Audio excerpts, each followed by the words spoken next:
Alright, taking a look at steps to make a solution. Once you've calculated the mass of solid that you need, we'll weigh it out on the balance in a clean and dry beaker.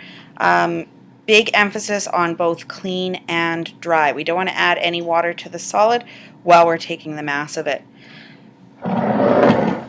When we've done the correct amount of mass, what we'll do is we'll add some water to the beaker, about half of the final volume. So I'm doing the example from the pre-lab here, which was with copper 2 sulfate, making it to a final volume of 50 milliliters.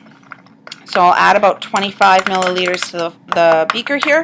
And what we're doing is we are dissolving. It's much easier to dissolve the solid in a beaker than it is to dissolve it in the volumetric flask. Using the stirring rod, I'm just going to stir, stir, stir until all my solid is dissolved. Once that's happened, I don't want to put the stirring rod down on the counter because it still has moles of solute on it, and that would mean my final concentration wasn't what I wanted it to be.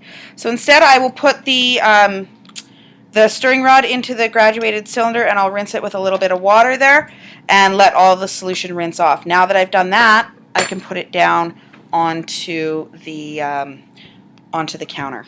Okay, then I will transfer my solution in. You may wish to use a funnel to make it a little bit easier for you for the first few times.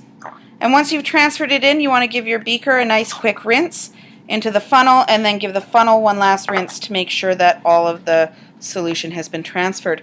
Then what we're going to do is we're going to make the solution up to the mark. That's a pretty chemistry heavy term.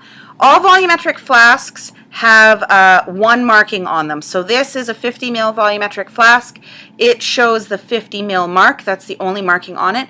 And we use volumetric flasks because they are way more precise than a grad cylinder or a beaker.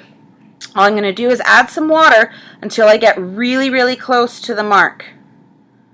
Okay, now, once I get within a few milliliters of the mark, what you may wish to do is add drop by drop the remaining amount of water. It's really important that you get yourself at eye level with the mark so that you can read the meniscus properly and add very, very carefully. So this should be the person in your group with the steadiest hands and best vision. Remember, when we read the meniscus, we read from the bottom, and there we go. Okay, so my solution has been made up to the mark. The last thing I'm going to do to make sure that the number of moles of solute are spread evenly throughout the solution is I'm going to put the cap on and then just invert it. We don't shake because that adds air and air bubbles. Okay, invert it just gently a couple of times. And there you go. My solution has been made from a solid.